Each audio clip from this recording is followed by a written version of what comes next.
Hello, my name is Holly Larson, and today I would like to discuss activity-based costing based on the article Implementing Activity-Based Costing by Coggins, Lawson, and Holst.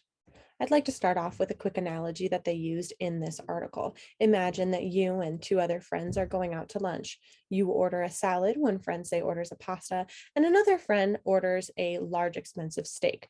At the end of the meal, after a nice lunch, you all discuss, and one friend suggests that you split the cost of the meal. Now, that might be okay with you. However, a lot of people that's not okay with, because if you're buying a $14 salad, you don't really want to pay for somebody's $30 to $50 steak.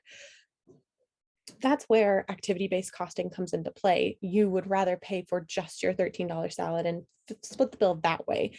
And that is what activity-based costing is, rather than peanut butter costing, which is where you split all the costs evenly.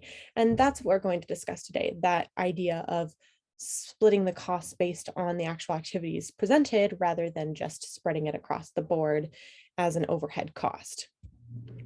This is an example of changes in cost structure from the 50s to the 1990s. Now, a lot of what you see is that there's more overhead expenses, and they're indirect and they're not traced or not allocated or not assigned. And that is becoming more and more relevant in today's structures. And we want to eliminate that if possible, because you want to know where your costs are coming from and what's happening with them. And so while this is happening, we want to prevent that, and that's where ABC costing comes into play. I want to talk about the importance of ABC costing. They are important because it gives traces to costs in products and services and customers, and you can see where all those different costs are coming from. You can say, okay, this cost is coming from this department or from this exact activity, and you know what is happening in your company.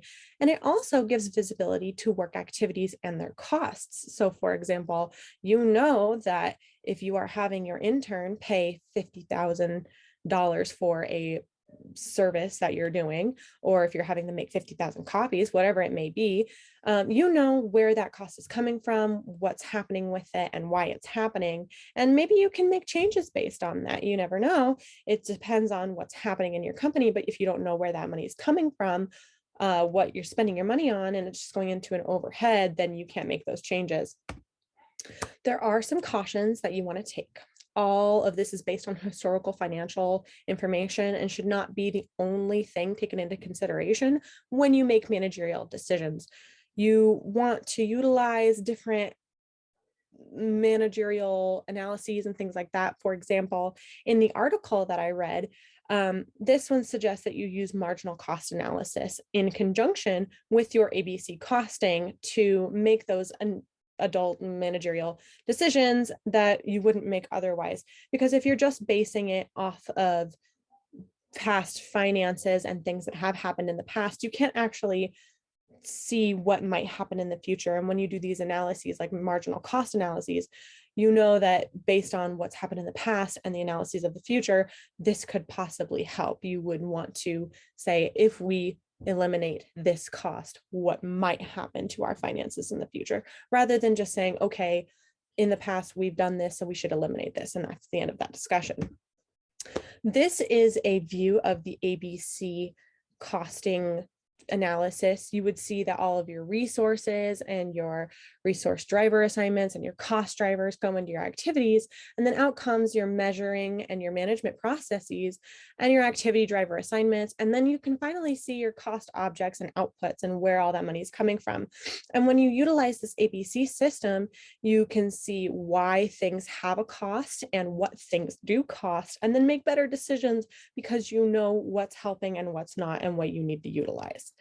Now, this is what it would look like on a general ledger. You can see where all the different analyses, so you can see that there's process batching, making copies, and those things go into the actual general ledger. And you can see, okay, so we've used this much and this is the total costs, but this is what departments it goes into.